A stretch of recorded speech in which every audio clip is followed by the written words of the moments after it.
Hello, welcome to this video. My name is Allie with A. Marie Speaks, and this video is a little different than the current videos that I've been putting out, although I have been talking a lot about this over on my podcast and on my blog as well. So if you follow that type of content, then you'll be familiar with the struggles I have been talking about over there about parenting at this present time. Gonna try to not use that tagline that I've been using. Just, here on YouTube, certain words are like, I don't know if it's bots or trolls or people who can just zoom in on these certain words and just flare up about them. But yeah. I'm going to not talk about that exact reference and why I use that and what that's all about right now. What I really want to bring this video for and just give a quick intro and a little a snippet of what I'm going to talk more about is homeschooling and homeschooling during these times and for the future. Excuse me. Of course, to be real and honest, as transparent as I can, this is early morning for me, and it's before I am going to homeschool today. Trying to fit in these videos on my own precious time, beforehand. So what I wanted to really just bring up and kind of leave here as a short video, prompt maybe for people. And it has been for myself, seriously. The reasoning behind homeschooling and why it isn't encouraged. Also, or more focused on why state-run public schools are important. Now, I was sort of always, and it's kind of mainstream assumptions, basic common sense, right, of a public school model and why we'd want one, right? There's the do-gooder American dream model of every child deserves an education and to have bright young minds, and so kids can be prepared to be themselves and run after their dreams and chase the American dream. There's that cookie-cutter model that we were fed that everybody rose-tinted glasses loves, But also, let's look and pull back a layer here and see what the infrastructure is actually built from. Who funded that? Why? And we know now, and most of us are waking up to, most everyone out there has heard the Rockefeller model. We understand about creating industrialized worker drones who can't think outside of the box or for themselves, and who just need instructions and follow authoritative directions, and that's what they seek out and need. Institutionalized, free prisoner mind, free-range humans. And it's worked wonderfully, over the last 100 years. But my point being here is that that model is necessary because, they have to follow this structure, the infrastructure that is really underneath it all. Of course, we have this sort of fluffy frosting layer that I just spoke about, and there's a lot in that too, and that gets piled on top of all of that. And this is how, we get corralled and how everyone is comfortably sort of just led through these ways, and we just go with it for the good of society and for the dreams and all this. Now, I had kind of been, sort of led by that, and okay, that's the way it is. But my point now, having, separated from the system, and I am homeschooling and have been for 4 years now, since, 2020, I have sort of just never sent my kids back to school and began homeschooling them. I really realized the true trick of it, or the reasoning, the necessity of it. Because if you allow every home, every person to teach their child just how to think. You know, they're never going to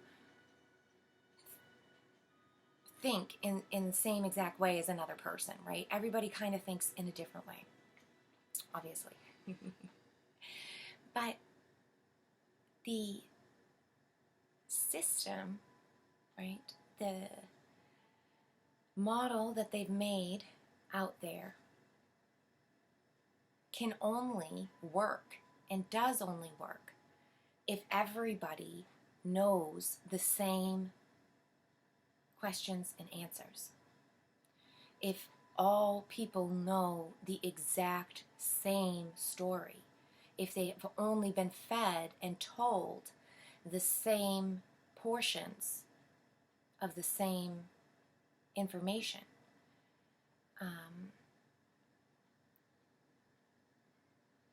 And when we think and now know for sure about the fact that we have not been told the truth about a lot of things, and that history in itself is just a bunch of lies told by winners, rewritten by those who were left over, discarding whatever they didn't like of others who they hated or thought less than of, and didn't take anything that they had to say into account, and in fact twisted a lot of their opponents, this and that, and then added the twists into their own histories, and then continued on generation after generation to then tell these stories as if they're true, coated with emotions, and this really propagandized sort of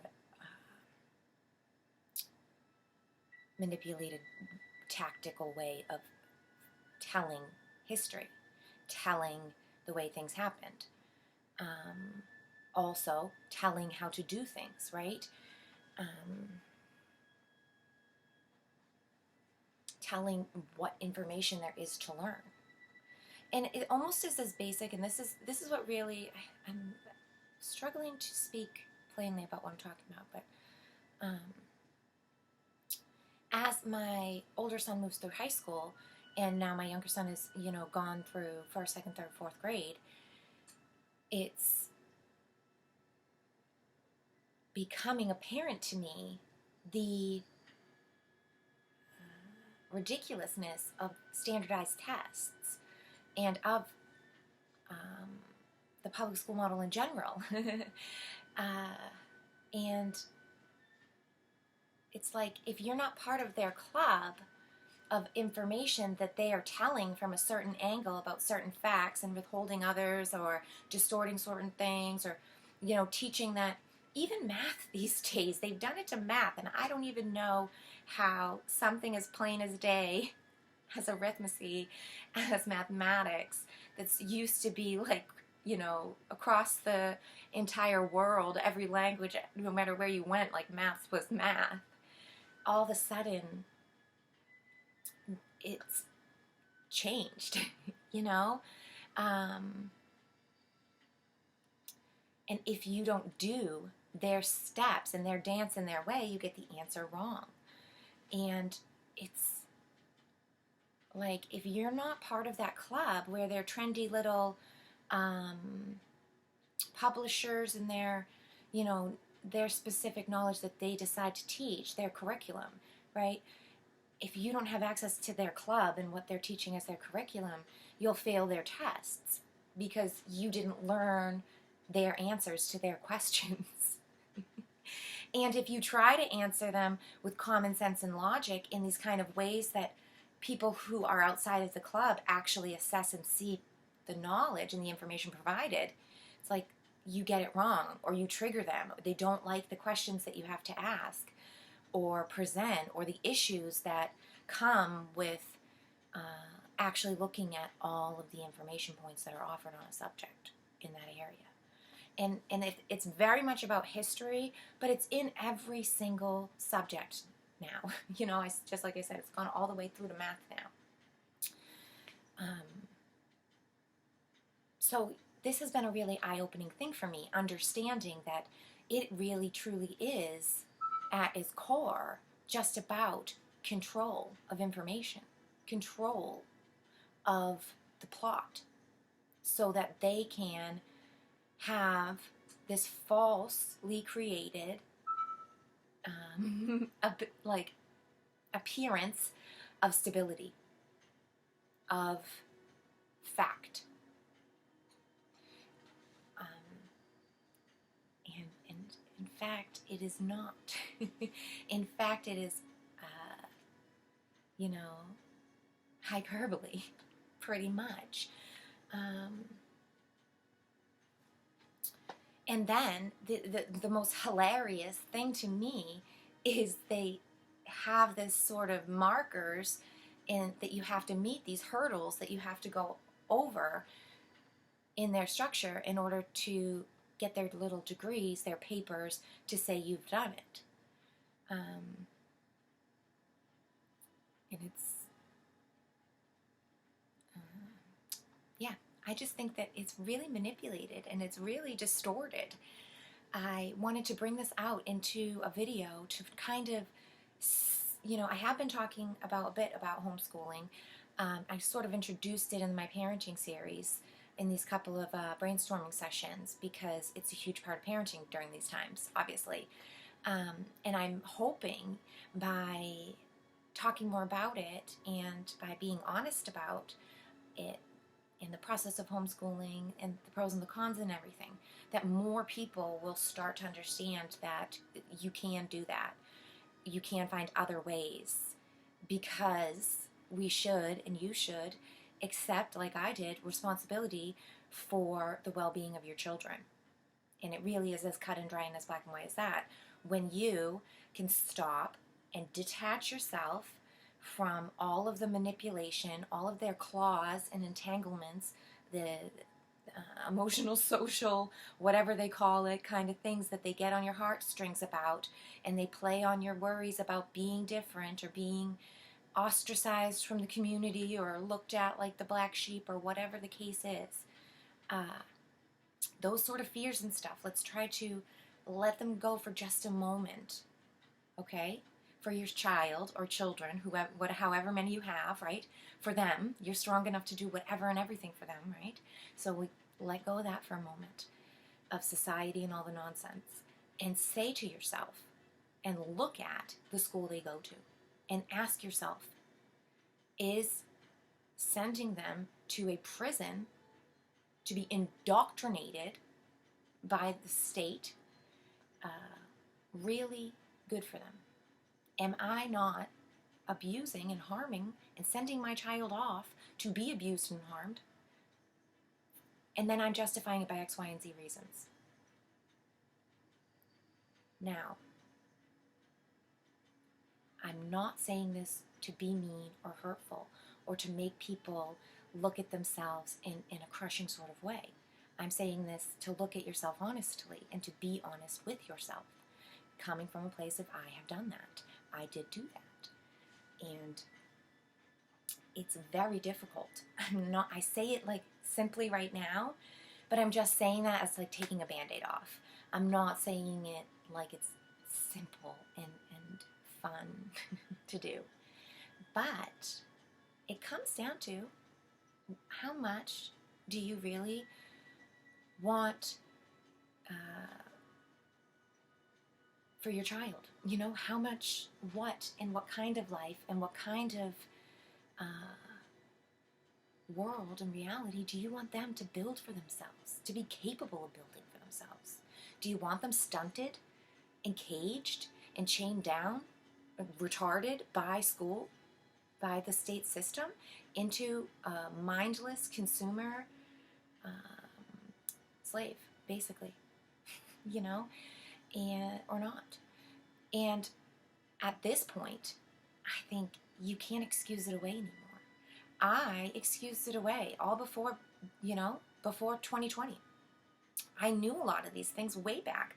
I saw it. I saw public school crush my older son. He was so bright and gifted. He still is. He's wonderful. He's bright. I'm not saying like, but I saw through elementary and middle school the pruning and trimming of his most beautiful, unique, and creative parts. And and his most carefree parts of him as well. And a lot of it has to do with bullying structures, a lot of it has to do with mismanagement, too many students, not enough teachers, influx of students from other countries, and mismanagement of being able to even communicate to people, to not be able to give students what they really need, and all types of stuff. But at the end of the day, I made all of these types of excuses, for 13 years of my older son. But there's a line. There's a line in the sand when it comes to truly causing life damage, lifelong emotional, physical trauma to my child. I was a child who was and lived through like traumatic incidents, things, situations that were imposed and infringed upon me by others, and especially adults. And other peers and other kids at school even. So I'm very, very aware of the susceptibilities, and the risks and the repercussions and consequences as well. Take full accountability. I don't claim victimhood of anything. I made choices and I paid consequences. I was there, I was present. And I am grateful for those situations. However, as a parent now, I am wise enough and strong enough to know that I'm not going to go harm my child so they learn the same hard lesson in the same way I did. I don't need to do that to them. I don't need to force them into those same scenarios and uncomfortabilities because I'm scared they might repeat my mistake if they don't. Or I know they will, or society kind of sets it up like that. But that's not true because they're learning through osmosis. They learned in the present moment, living through the changes and witnessing the difference in you as you heal and grow from those kinds of things. And as you strengthen through perseverance over time, your child's already learning and getting all of that teaching, learning at the time, So when they come up to similar things, for the most part, if they're empowered in a self-loving way, they're going to know and not need to learn that same lesson the same way as a parent because they've already integrated the knowledge. Not to mention, we have and I really will talk about this much later, but the passing down, not just of DNA, but of wisdom and knowledge, of these integrated wisdom points that get handed down to our children, where they start off on this higher up plateau, sort of building with more based on all of the things that we know within us, and we have as wisdom points within us at the time of conception, when we make the child's life, when they choose life. They come in like an imprint as the foundation already. And we need to trust in that and encourage that and let them, live in that and listen to their knowings as well, because they're different than ours, but they're very valuable. And I think a lot of times, we get on this sort of parent-child hierarchy of negativity, which, we'll talk about later. And I've gone for almost 20 minutes now, and I wanted to keep this video shorter than 20 minutes. And now I've kind of gotten off topic about homeschooling and everything and just talking about parenting. If you do like what I'm talking about and you're interested in more, I do have a couple of blogs and podcasts. I'll link them below if you want to listen more. Thank you so much for checking this video out. If homeschooling is interesting to you, or if you are homeschooling, I would love to hear about it, hear from you, questions, or your experiences with it. If you've been doing it longer than the BC times, I'd love to hear about that as well. Anywhere really, especially the United States, because obviously I live in the US, but anywhere in the world, I'd love to hear about different styles, different ways that we can teach our children to learn, and not just learn the already there curriculum, the propaganda points, but to learn, how to learn. So yeah. Thank you so much again for listening to me, and thank you for your contribution to our collective as always. I'll catch you next time.